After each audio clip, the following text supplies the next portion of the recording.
Hey everybody, Eric here from TOURNA-MIX, the ultimate mix competition website. If you like mix contests, please check us out. We host 2 mix contests every month. It's a lot of fun, great way to learn.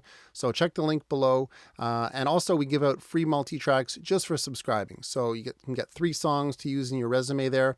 Go check it out. Everything's explained on the site. Now today I'm going to walk you through my mix of a really cool pop punk song called Do You Remember by Eric Corriveau. This is our feature song this month at TOURNA-MIX, July 2022. For this mix, we have a special feature on the plugin Kelvin by Tone Project. So that would be this guy right here. Okay. Tone Projects was kind enough to sponsor us this month. I'm super grateful to Rune from Tone Projects for that. This is a killer plugin. I'm still sort of getting to know it. There's just so much you can do with it, but really enjoying it so far. So I'm going to try to use this on, or I did use this on most tracks where it made sense to. So we're going to look at that. But yeah, let's hear the song and then I'll go right into my processing. Here we go.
All right, so there we have it. That was Do You Remember by Eric Corriveau. I don't know about you. If I heard that on the radio, I wouldn't question it for 1 second. Such a catchy tune. Really, really lucky to have that song. So thank you, Eric. Let's get to the mix. All right, let's start with the drums, which is the backbone of any song, especially these big, pop punk kind of style songs. Any song with double track distorted guitars usually needs a huge drum sound. So let me just play the final drum mix here.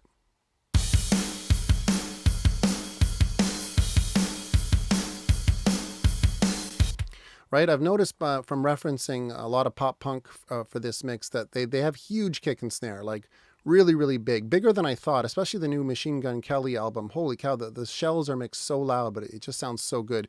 So if I mute the samples that I brought in, these are obviously programmed drums. They're not real drums, but I did bring in 1 kick sample, as you can see highlighted there, and 2 snare samples. One of them is a snare sample and one of them is more of a reverb. Let me just sort of mute those for a second. Here's what we were given. Now that is already mixed, but with the samples, we got a whole nother level of kind of power and solidity. And I really, that was probably the single biggest thing I did for this drum mix, is just bring in these guys here. Okay. Now, if you're wondering where I got these from, I can't recommend this sample pack enough when it comes to pop punk. I bought it recently. This is the Seb Barlow sample pack. You can see it here. Okay.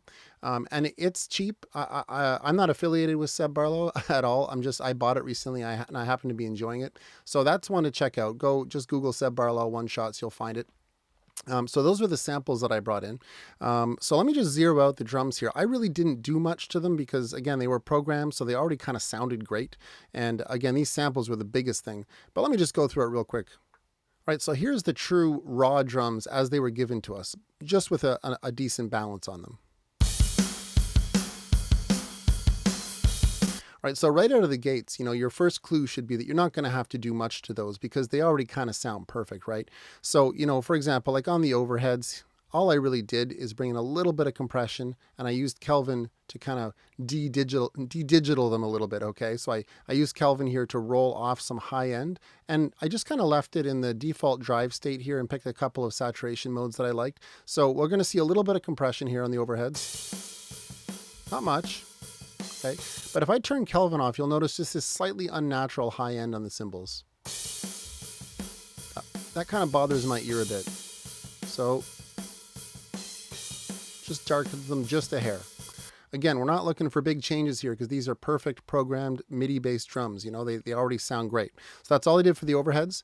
I didn't touch the hi-hat or the room mics or even the toms. I think with the toms, all I did is just use Kelvin to clip them down a little bit. All right, so here's a little cycle over the toms. Let me just turn Kelvin off and see where our toms were peaking. Here's our tom sub here.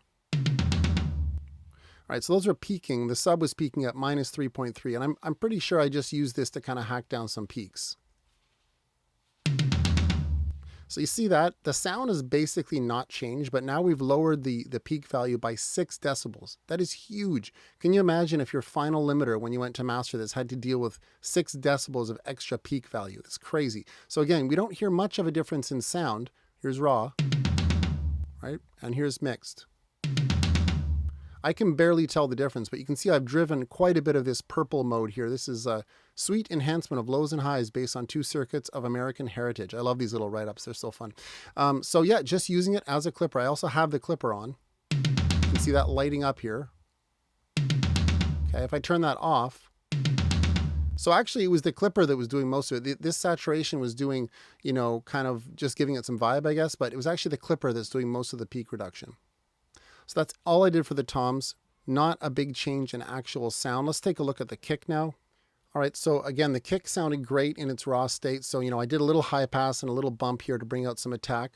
Then I used Kelvin, again, to kind of clip down the signal, and then just a little bit of compression. So if I were to mute all of these plugins, you're not going to notice a big change here. Here's the raw kick. Right, sounds kind of perfect. Here's with all the processing. Sounds almost identical, but similar to the toms, and I won't bother doing an A/B. I've lowered the peak value quite a bit by using these plugins. All right, so that was all I did for the kick. The snare was very similar. Here's the raw snare. Okay, and then I brought in, you can see that it's peaking about minus 16.8. Let's bring in the processing. Okay, so shaved off about 3 dB, not changing the sound too much, just light compression and a little bit of saturation and clipping. All right, I wish we'd had some real drums here so I could have done more, but you know, programmed drums just don't need that much work. All right, and then I brought in the samples, so I'm just gonna unmute those again, and you know, I used K-clip to kind of clip those down this time instead of Kelvin. Sometimes I just like a really clean clipper to do the job. Kelvin would have been great, but I just reached for K-clip on those. Little bit of EQ. This is the kick EQ, look at that, a 25 hertz high pass. And then the snare was just a little bump at 200 here. So this was like the sample that I brought in. Just needed a little bit of extra body. Oops, where is it? That's a bit thin. Just gives it a little more meat, okay? And so that was, you know, everything so far. The only other thing I did is just some very, very basic drum processing. Let's take a look at that. I should have said drum bus processing. Okay, so I've got my Vertigo compressor here with Kelvin. Let's hear that.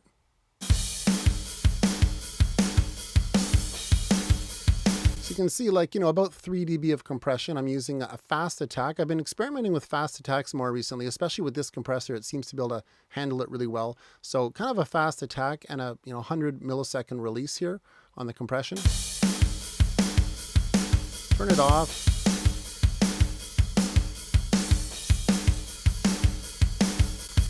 This is such a transparent compressor. You can hear a little more energy, but it's not a big change. And I used Kelvin sort of in a similar manner again here. I'm using the Boutique drive here. This one here, where is it? Boutique Dense and Punchy Saturation from pentode and triode tube stages in series. Very cool. So if I turn Kelvin off here, we probably are going to have a higher peak value on the drum bus. Okay, minus 13.4 and minus 15.6 now, okay? I'm also using this little wide feature here, which kind of adds a slight variances to the harmonics on the left and right side, okay? So this sort of widens out the sound just a little bit. Let me turn Kelvin off. Let's see if we can hear what it's doing.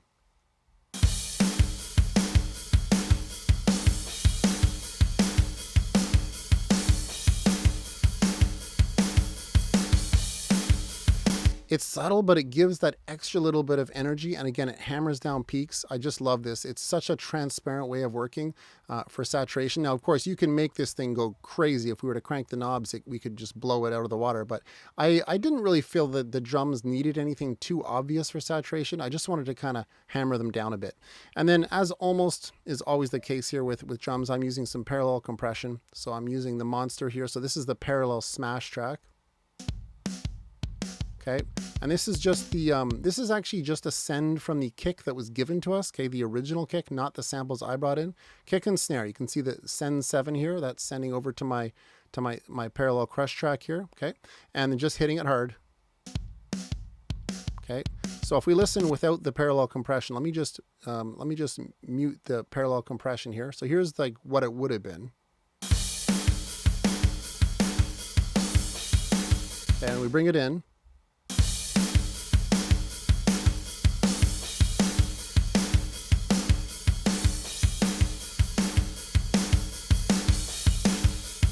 Really hear it just fill in, especially the kick. You get way more of that kind of punch and low end vibe. Really, really powerful. I can't mix drums without parallel compression. All right, and that was it for the drums. I mean, as I said, you know, the biggest thing I did was just bring in the new samples. You know, if I again do an A-B without those samples, it's a real different thing. Here's without. Perfectly good sound though.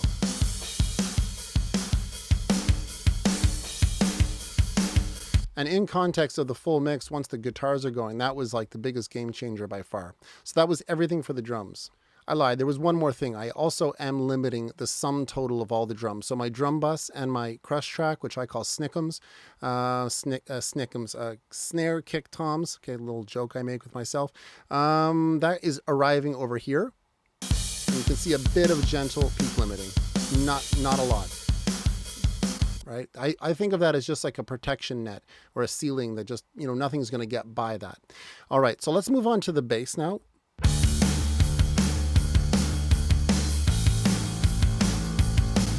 All right, very cool. This is a good example of where Kelvin was a great plugin. You can see I've got it second last on my chain here. So let me just walk you through the chain and then we'll check out the Kelvin settings. All right, so the first part of the chain was a simple high-pass filter at 40 Hertz with a bit of a dynamic sidechain thingy over to the kick. So whenever the kick hits, the bass ducks in this frequency range. Just helps to create a little bit more separation between the two. It's a very standard technique. And then, as is often the case with me, I went right into a limiter. Now you can see that the bass, you know, it's pretty dynamic, okay? This is going to take a lot of work to hammer it down. So what I like to do in situations like this is just hack off these highest peaks, okay? So I had a limiter, you know, right after my high pass filter for that job, and then 2 stages of a compression. Let me just turn all this stuff on here. Okay, so this is kind of what's happening with the bass at this stage. See a little bit of peak limiting, and probably at least 10 dB of compression total, maybe more. All right, so far that's going to sound pretty transparent. It's mostly just controlling the dynamics. If I turn all those off, here's how it sounds. Little tubbier. You turn them back on.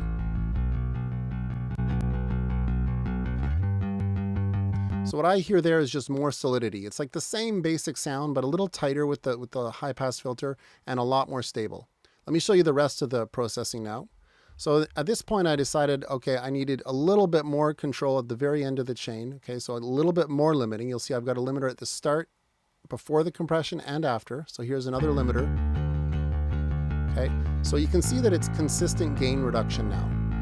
So what this tells me is that this bass is basically a pancake. It doesn't sound like one, but it's pretty flattened out.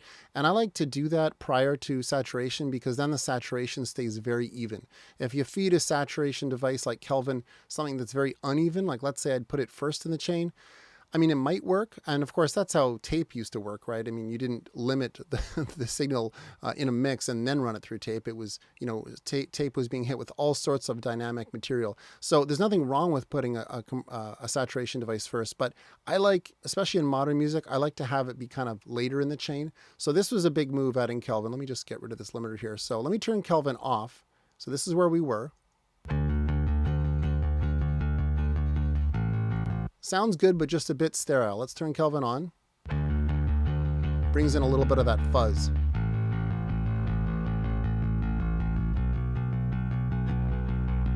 Okay, a lot more character. You can see I've got the purple and the vintage drives cranked pretty high here. And then I'm using this little shaping section here to lower the amount of saturation that's hitting the low end. You can see I've got this slider down at minus 12.75 dB set to 200 Hertz. So let me just show you what I mean. If I push this slider back up to where it was, now the low end is probably going to be super crushed. Now that's a cool sound, but it kind of kills the low end. And that's what makes Kelvin so powerful, is we can control the amount of signal that feeds our saturation. So again, in this case, everything below 211 Hertz, I'm lowering the amount of drive into that region. I think it was down to, what was it? Minus 12 point, something like this. I think it was there. That just sounds much better to me. I'm also pushing up some saturation here at 786. Okay, so I'm saturating 700 Hertz, a little heavier. And then I'm actually using the low pass filter here. You can see this is a 12 dB octave set at 4K. So let me just turn off the whole shaping section here. This is on. See, that's a mess, right? Amazing. So that was Kelvin on bass, one of my favorite processors for bass. It's a great way to fuzz up the mid-range but leave the low end alone. And then, if you can believe it, I added more compression at the end of the chain here with this guy here. Another 3 dB. So here's raw.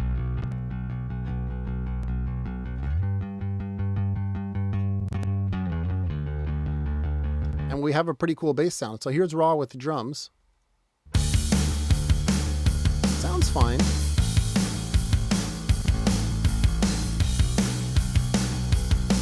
To me, that just sounds way vibier. It has way more kind of fullness, and just the fuzz kind of, I don't know, it blurs the lines a little bit on it. I found the bass tone too pristine, so it kind of just makes it sound more pop punk in my opinion. So that was the drums and bass.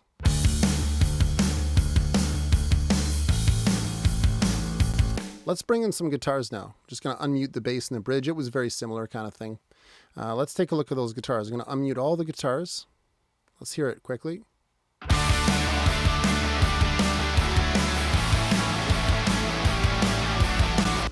All right, now there was lots of discussion this month about these guitars over on our Facebook forum, and people were doing all sorts of wild stuff to them.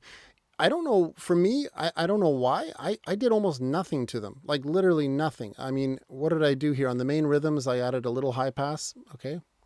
On the rhythms that were kind of tilted, but these ones here, you can see the waveform. If we take a look, you can see like they were printed as a stereo file, but imbalanced. So I use this gain plugin to tilt the balance over to the right, see plus 12.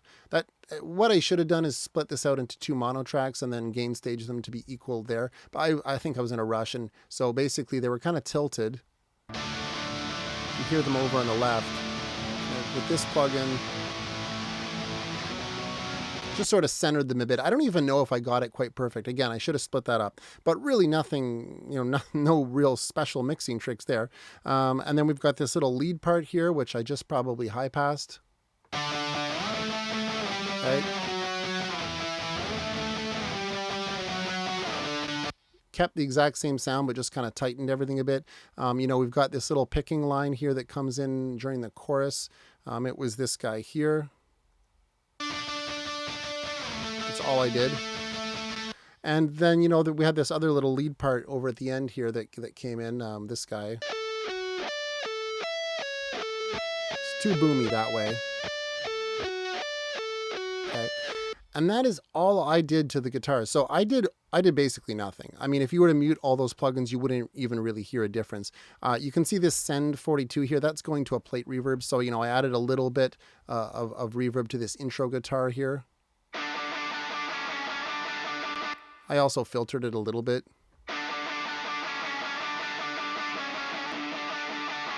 Okay, but again, I was incredibly hands-off with the guitars. They all just sort of worked for me. I mean, when I don't hear a problem with everything playing, I don't go looking for them. I know a lot of you were doing all sorts of subtractive EQ and trying to control hiss and getting rid of all that stuff. I didn't hear it. So again, this is where the mix is at.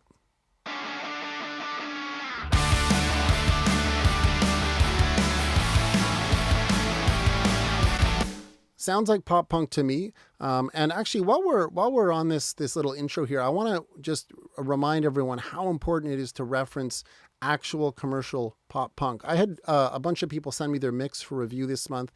And, you know, you guys are awesome. I mean, you're all doing a great job, but some of you I can tell weren't listening to proper references, you know, because when you do, it really opens your eyes. So let me just bring in a few references here using my favorite reference plugin. Okay, so I have some, whoops, that's the wrong one. This is the one I meant to grab. All right, so I've got 3 commercial tracks here pulled in, let's just go back to the instrumental sections on all of them here. I've got them highlighted. Let me go here. All right, so let's just hear some commercial pop punk real quick, and just hear what their instrumental sections are going to sound like. Here we go.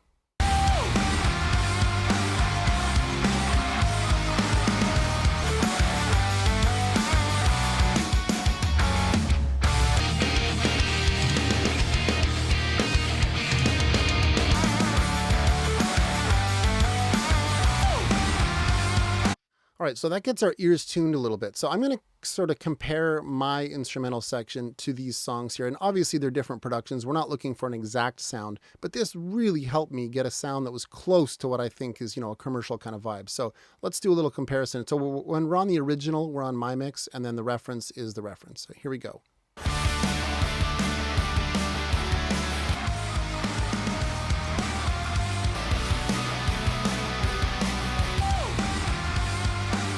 Right? Like sort of similar, at least in balance and general vibe. I mean, they don't sound exactly the same, and that's okay. Let's compare to the next one.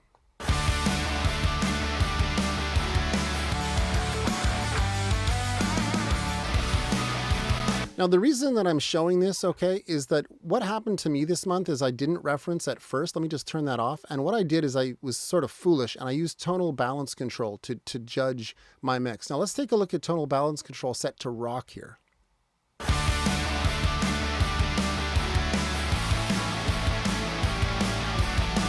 So if you look at that readout here, I was getting really paranoid that my mix was too harsh and bright and didn't have enough low end. So I actually, after I posted my mix at the start of the month, I went down a really bad rabbit hole of trying to add low end, and I eventually totally ruined my mix, okay? And when I finally purchased these reference tracks, let's actually listen, like watch how they do with tonal balance control, because ultimately this plugin here, you can't really use it as your ultimate guide. It's just not how it works, okay? And it's also, they don't have a pop punk setting, so maybe if they did, it would be different. But let's hear how these commercial tracks do with, or let's see how they do with tonal balance control.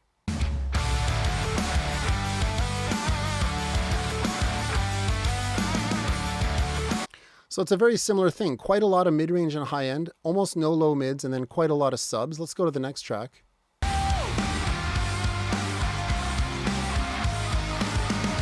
Okay. This one is actually failing miserably on the high end. Imagine this was you. If you were looking at this, you'd probably think, oh, I got to brighten it up. Okay, this is mixed by like probably one of the best pop punk mixers in the world. I actually don't know who it is off the top of my head, but it's obviously someone huge because this is State Champs, one of the biggest bands. Let's go over to Secrets. It's an earlier State Champs song.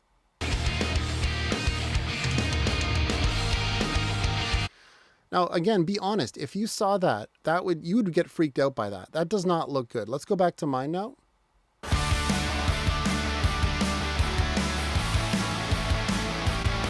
So mine's actually quite a bit brighter, but I don't mind it. I like it, okay? But you can see that this kind of readout is completely fine. So long story short, when I finally purchased these tracks, I realized I was a lot more on track than I actually thought I was. So let's do one more little comparison here.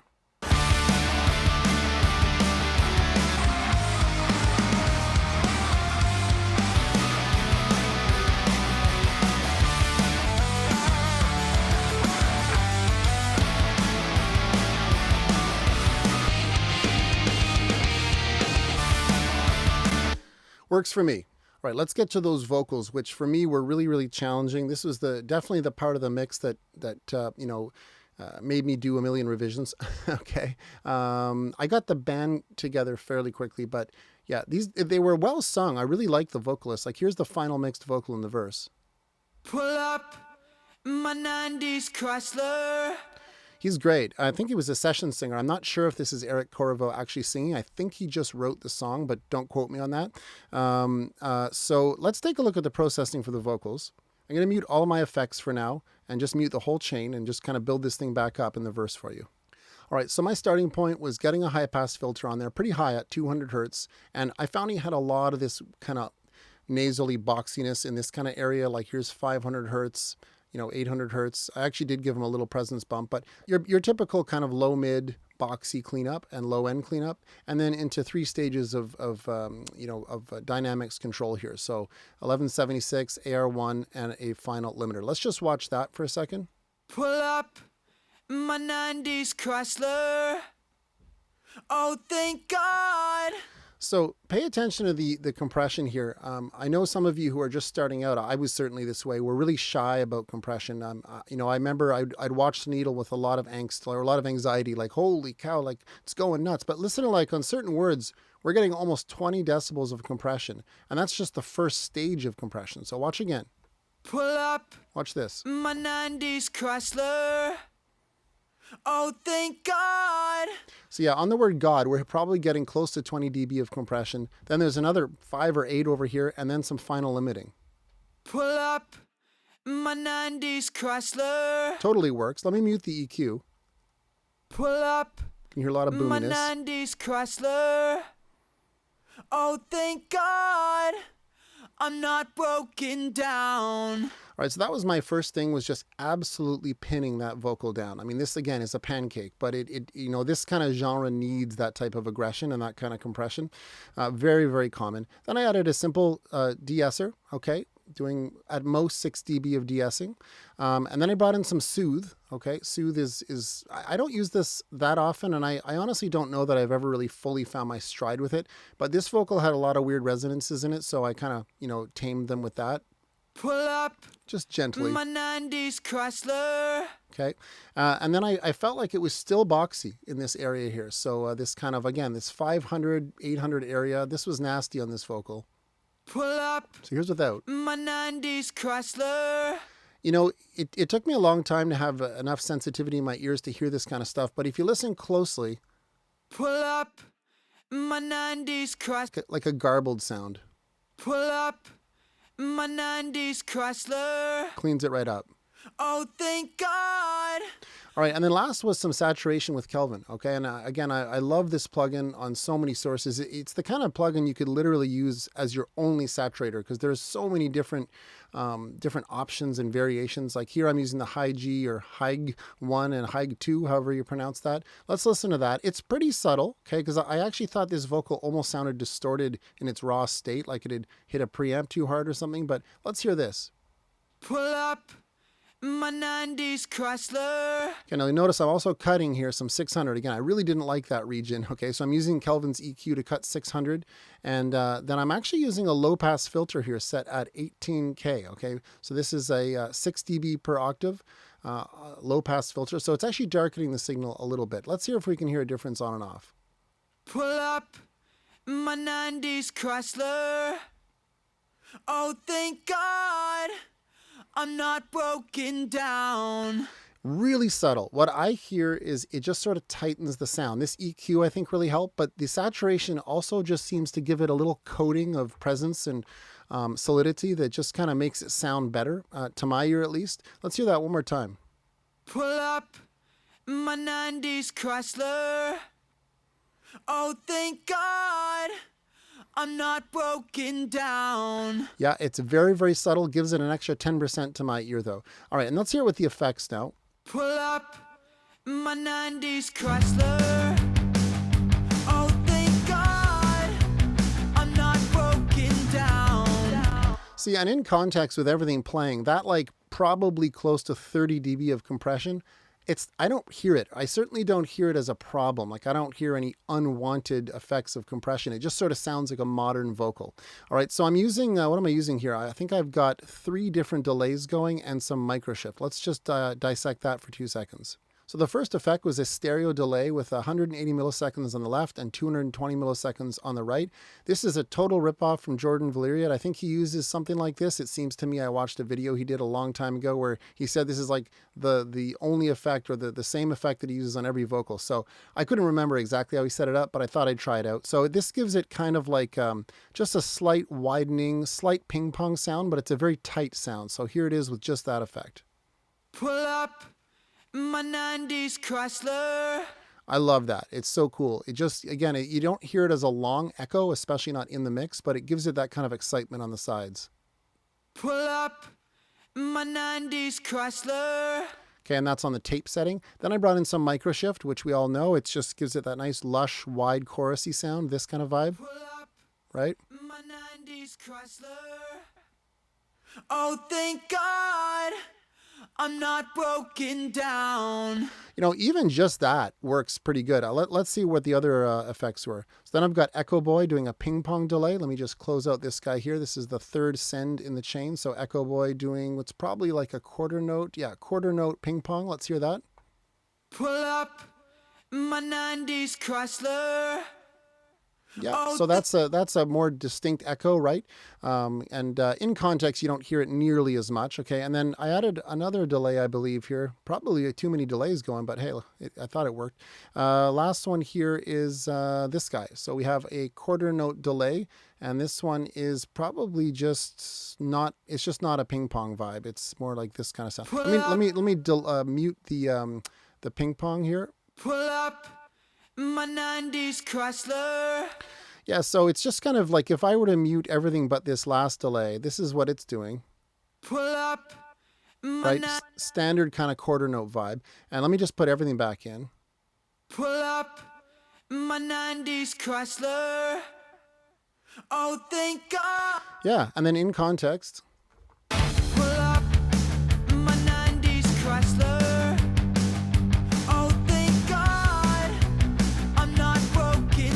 Yeah, that's where I ended up, and I thought it worked. Obviously, all those distinct echoes get kind of masked by the mix, which is sort of what you want. You don't usually want to hear them, especially not at all times. You might want to automate them up at certain moments, but that was my processing for the verse vocal.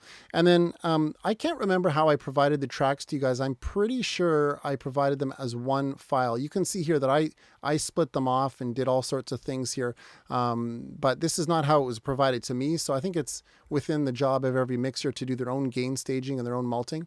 Okay, so I also added this little throw here. You know, you may have heard that in my mix. Like, so I just copied this little chunk and added that as such. So it sounds kind of like this. Broken down.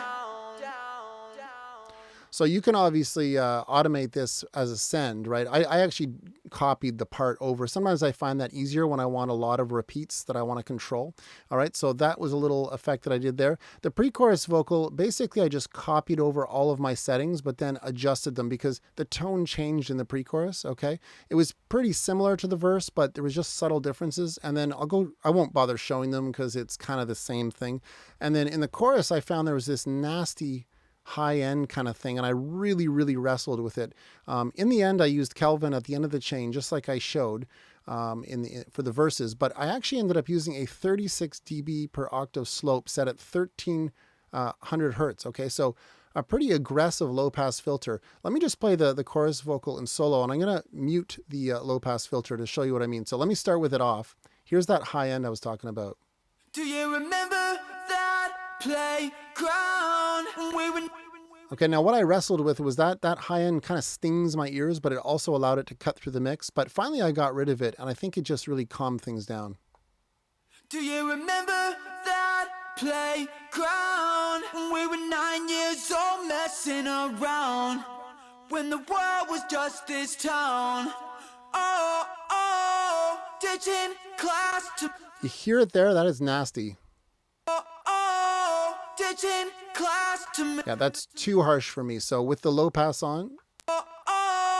ditching class to make the show. Far more listenable, at least. You do lose a little bit of definition, at least in solo. But what I found is in the mix with the cymbals going, you didn't even need that high end. It was just excessive harshness. So let's hear that chorus. And I'll actually maybe just show the background processing as well, because we had the doubles, right? As well as those low harmonies. So we had these guys going as well. With cross-state lines and they didn't know. Right, so for those guys that's a really classic thing to do in pop punk, is to bring in some layers and harmonies in the chorus, and they're almost always hard pan to give kind of that width. So in both cases, I just used some pretty aggressive, high pass filtering and low mid cleanup. Let me get rid of everything else in the chains here, and we'll just build this back up. So here's the raw background vocals. Do you remember that playground? We were 9 years. Right, so really dark and kind of muddy. These were huge EQ moves here. Do you remember that playground? All right, so that was the step one, was just to get rid of all that excess stuff, okay? And then I just murdered them with an 1176, each of them. Do you remember that playground? We were 9 years old. All right, then I used Kelvin on both of them to kind of fuzz them up a little bit, and just kind of, let me just minimize Kelvin here. All right, so we've got these low harmonies on the left, these guys here. Remember that playground? And then the doubles. We were 9 years old messing around. When the world... So you can see I've added some saturation to both. So here's both playing together, and I'll just kind of mute, if you keep your eye on the two Kelvins here, let me select both tracks. So I'm going to mute them in real time. So here they are on. Do you remember that playground? We were 9 years... Right, so it gives it that fuzzy kind of quality if I mute them. Do you remember that playground? I found in context of the mix, those just sounded a little bit too clean, and they didn't mesh as well with the chorus vocal. So here's like everything together. Do you remember that playground? We were 9 years old messing around. When the world was just... That's the kind of vibe I was going for. And then I just added some sibilance control to both of them and some final limiting to each of those. So here's the full vocal mix in context of the chorus. And why don't we do one more little comparison to some commercial mixes? I get a lot of credit for doing this, by the way. This is hard to do, to compare to the top stuff in the world. Here we go. Do you remember that playground? We were 9 partying, fighting every time the music got louder. This town. Oh, Not bad. Let's go to the next song. do you remember that playground? We were not there through the nightmare on our own. It's safe, this world was just this town. It's safe to say we're right there, we were wrong. We crossed state. Okay, and then let's go to this last one. This one is from an earlier album. These two songs, Here to Stay and Everybody But You, those are newer, and they're clearly off the same album. They sound very similar tonally. This one's got a way more scooped sound. Do you remember that playground that we've been trying to close before? When the world was Yeah, just... so if I was using that as my only reference, I would find my mix quite muddy, and yet compared to Here to Stay, the tonality is a lot more similar. Do you remember that playground? We got there through the messing around. In all cases, I had this little buildup at about 300 hertz. I tried correcting it. It just didn't sound good to me when I cut that region. But compared to these commercial tracks, my mix is a little boomier through that area, I guess you could say. But you got to do what works for you in the context of a song. All right, so that was all the tracks. We've also got mix bus to contend with, okay? So one of the first things I almost always do on a mix is experiment with pushing up lows and highs. It almost always seems to work, or at least it certainly can, especially in rock and stuff like that. So I'm pushing up some 100 hertz and pushing up some 12K. So this makes quite a difference. Like if I mute this, Do you remember that playground? We were 9 years old messing around. When the world was just this town. so without it, you just get more of that boxy mid-range because you're missing the lows and highs. So it kind of makes it sound a little boxier. It doesn't sound bad with it off, but I do think it sounds better with that extra sparkle. All right, then I ran it through some tape. Okay, so that was something I added, sort of early on. And yeah, let's hear this on and off. Do you remember that playground? We were 9 years old messing around. When the world was just this town. It sort of extends the lows and highs to my ear. Very, very subtle, but I do think it perks things up a bit.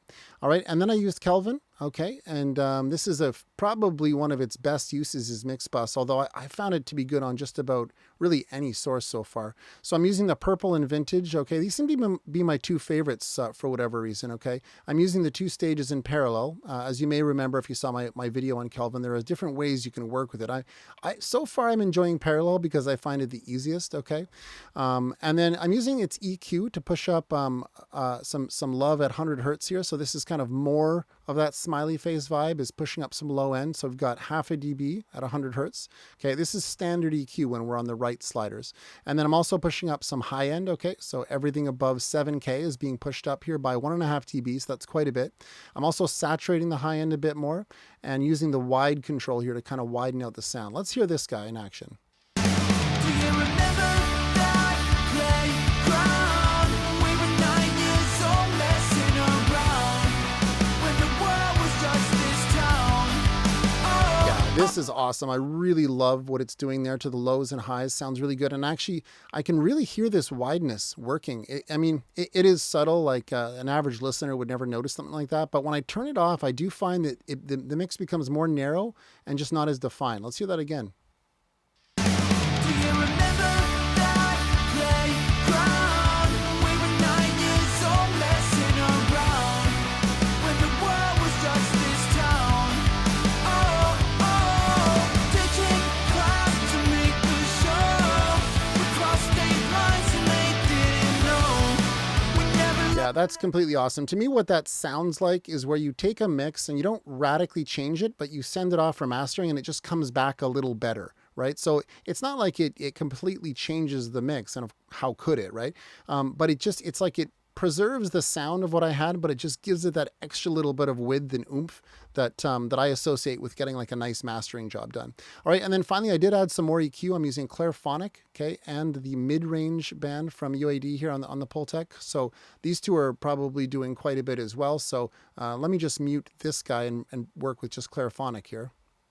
Do you remember that playground?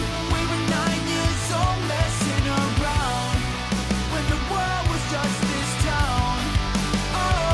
Yeah, so that's also a great plugin. Really, really perks up the mid-range and just kind of demodifies things. Okay, and then finally, I am actually adding some 200 hertz here to kind of support the bass and the snare a bit. I'm cutting a little bit of 3K. The guitars are a little bit fizzy. Okay, so even though I didn't do much to the guitars, they are running through this plugin. Okay, which is going to essentially EQ them. And then I'm pushing up a bit of 1.5K as well. So let's hear this guy. Let me turn it off here. Here's off. Do you remember that playground? We were 9 years old messing around when the world was just this town. Teaching class to make the show. Yeah, just chipping away at things, I mean, it's a lot of small moves, but like all together, if I turn this stuff off here, Do you remember that playground? We were 9 years old messing around when the world was just this town. sounds a lot closer to like a commercial release. Now, before my final limiter, I did a little bit more EQ. You can see here. So this was actually probably, remember I mentioned earlier that my mix was a little muddy compared to some commercial stuff. This is probably as far as I got, was 1 dB. I tried doing more, didn't work for me. Also perking up the highs and just cutting a little bit of mid-range. Now, if you're wondering, well, where's your mix bus compressor? Well, I recently watched a video done by Nolly, who many of you know, very, very famous metal mixer. And he was showing a mix that he did from quite a while ago where he runs his mix bus compression without vocals. So in other words, this compressor here, this SSL, this is affecting the full mix, okay, but not the vocals. So I'm just going to actually just mute the vocals here for a second. There we go. So that's muted. So yeah, I'm doing mix bus compression on everything but vocals, and I'm hitting it really hard, and I'm using a 1 millisecond attack. This is not what I would normally do, but this is what Nolly did. And in big, heavy songs like this, you should always do what Nolly does. So let's just watch this work. And this is the chorus without vocals.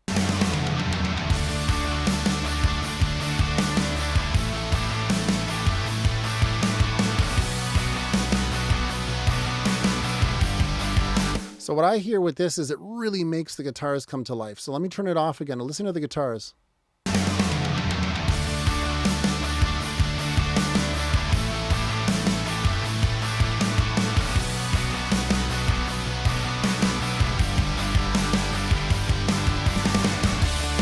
So there you go, fast attack. Normally I'm like 10 milliseconds, usually 30. I'm always afraid to go fast, but he was saying that it just really helps to keep the transient under control. And I don't know, it sounds good to me. Okay, so that was my mix bus compression, okay, affecting everything but vocals.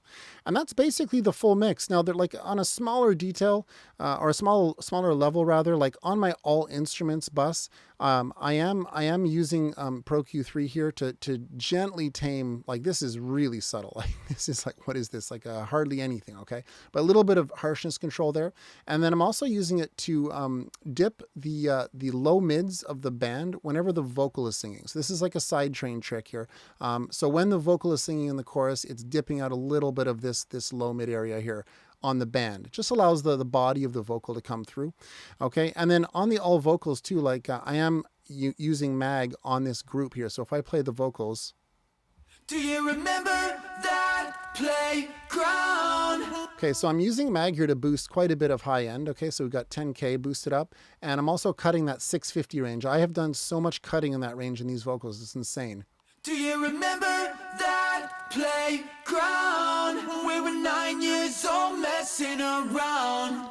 Yeah, that's quite a profound change. Now, remember I was saying how the chorus vocals were really harsh in the high end and I had to cut it? Some of that was probably due to this big boost I have here, okay?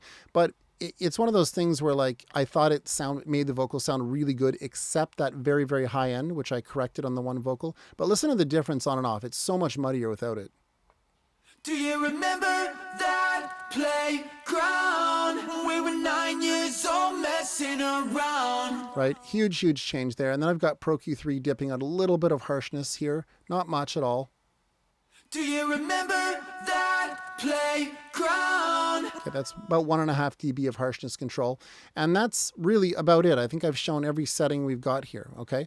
So yeah, really fun song. I hope you guys enjoyed it. I actually loved mixing this song. I learned so much. The referencing that I did was huge. And it's not like I don't reference, but you know how it goes. Sometimes you're lazy, or sometimes you just listen on Spotify. You don't actually pull the song or reference into your DAW, and really compare it, like truly compare it. So that was a big one for me, was doing the referencing. And then other than that, yeah, I was just really enjoying using this guy on the tracks. This was a kind of a hands-off mix for the most part. Like it really didn't need that much processing.